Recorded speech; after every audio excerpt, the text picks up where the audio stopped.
Audio Jungle. Audio Jungle. Now, can you tell me which year exactly is this? Read this paragraph and make a guess.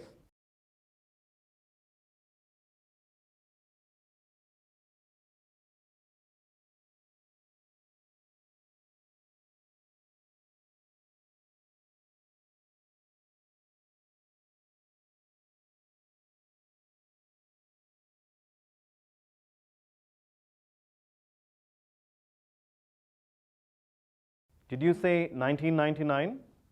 Or maybe 2000? 2001? Well, no. The answer I was looking for is 1899. Read this paragraph again and see if it still makes sense.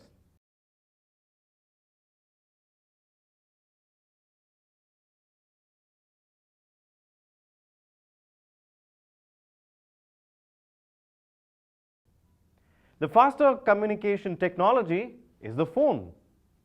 New companies such as AT&T and Standard Oil were able to ride on this innovation. Companies that relied on older, slower communication methods were pushed aside. What is the key lesson of this slide? Number one, change is the only constant. Number two, history does repeat itself. We all thought this must be 1999. But the same things happened 100 years ago. In order to manage transformations, sometimes we need to look at history and learn from some of these lessons. Shall we go on a trip down the memory lane? What innovation had to happen before telephones could come in? Electricity. Brilliant. Let's get started with our story. Now, can you name this huge contraption? Any guesses? This is actually a turbine originally called a Burden's wheel, named after an English industrialist, Mr. Burden, in the 1850s. Can you guess what sort of limitations he must have had while setting up his factory? He had to set up his plant close to water. Not just any water, it had to be flowing water. He also had to have people on his payroll, electricians, who knew how to work this monstrous machine and power his factory. Without the knowledge of how to generate electricity, Mr. Burden couldn't survive in his business. Let's move along. Once upon a time, not in Mumbai, but this is in the US. Who is this man? The answer is Thomas Alva Edison. What do we know him for? Most people would say the electric bulb. It is actually unfortunate that he is known mainly for the bulb.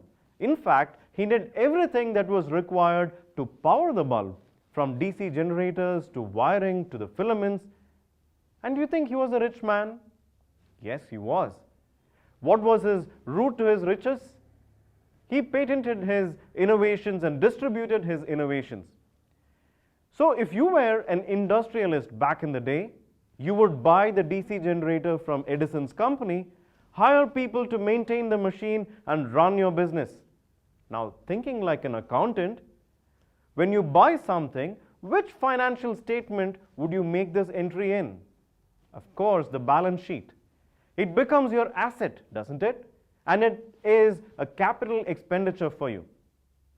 Doesn't matter how much you use it, you still have to pay for it. Now, taking you back to your physics class in school, what do we know about DC? Direct current, of course. But what are its properties? You cannot distribute it over a long distance, which means you still had to have your generators close to your premises.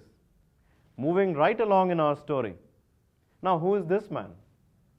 It's slightly tougher to guess. You may not know this person, but he has had a fundamental impact on electricity. The answer is Samuel Insull. He used to work with Edison. By the time he looked at the problem, a couple of innovations had come in already. Number one, alternating current was brought in by Tesla.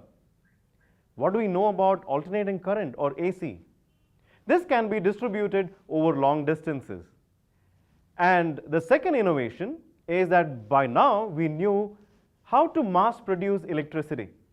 If you combine these two innovations, how does the paradigm change? Which new players now enter the market? We now have the ability to produce and distribute electricity.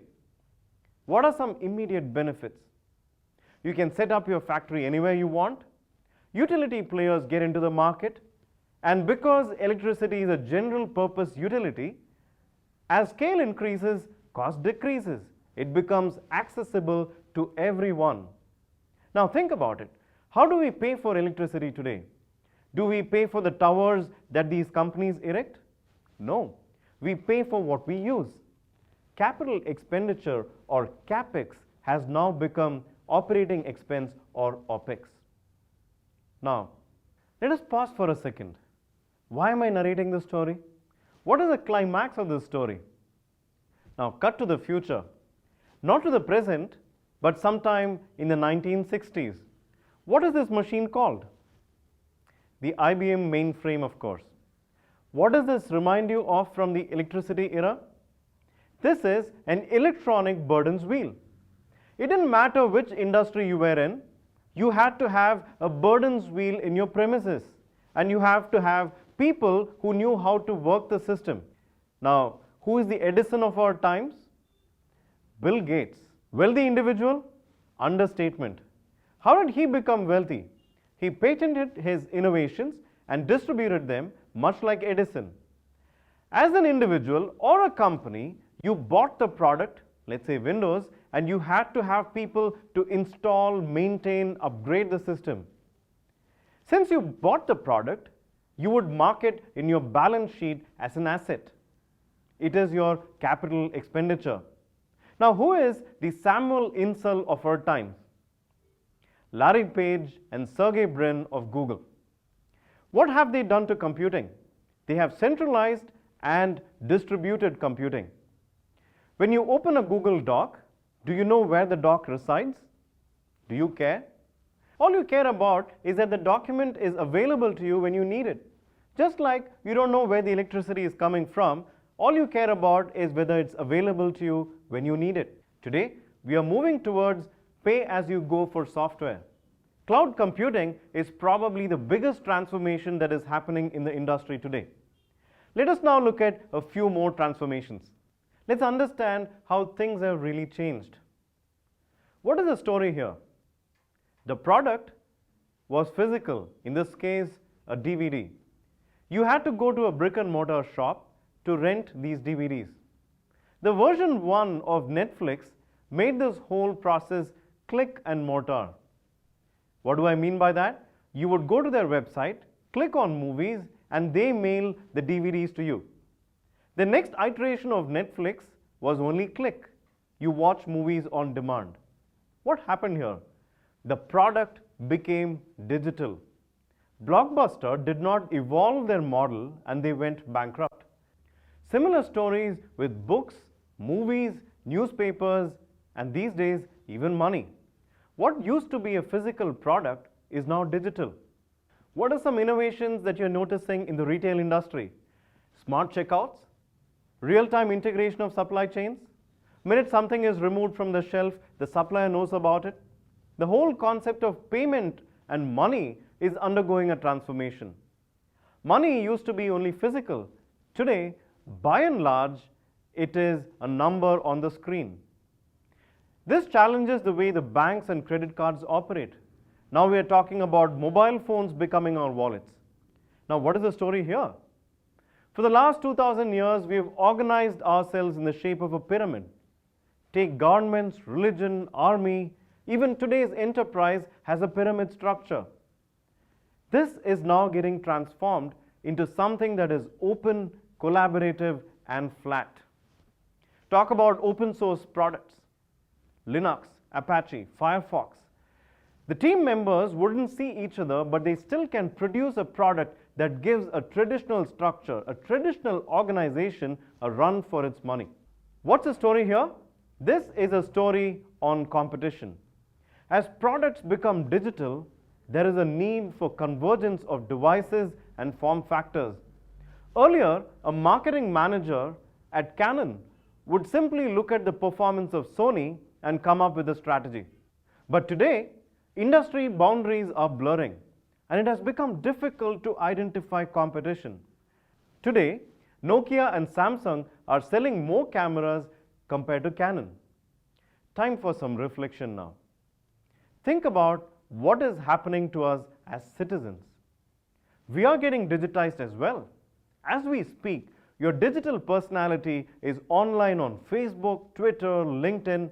That's all active and people are interacting with you as we speak.